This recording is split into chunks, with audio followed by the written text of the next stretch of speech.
Surat Al-Infitar. Sa ngalan ni Allah, ang pinakamahabagin, ang pinakamawain.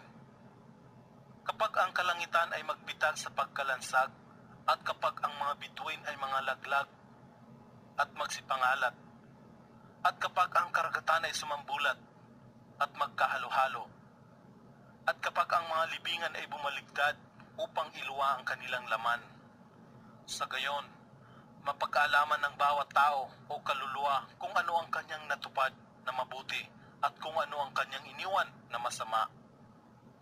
O tao, ano ang nagtulak sa iyo upang sumuway sa iyong Panginoon? Ang mapagkaloob ng biyaya na lumikha sa iyo at humubog sa iyo ng ganap at nagbigay sa iyo ng angkop na sukat. Sa anumang anyo na kanyang naibigan, ikaw ay kanyang nilikha o hinubog. Hindi ito tulad ng iyong pag-aakala, datapot itinatuan ninyo ang araw ng kabayaran.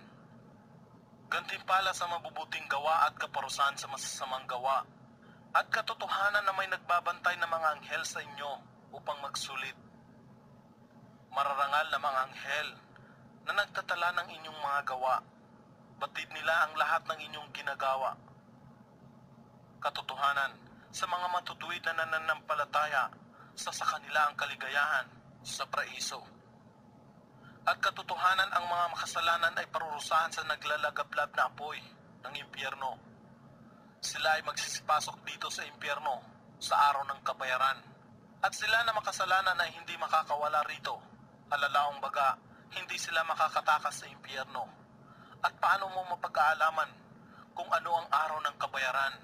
At muli, paano mo mapag-aalaman kung ano ang araw ng kabayaran?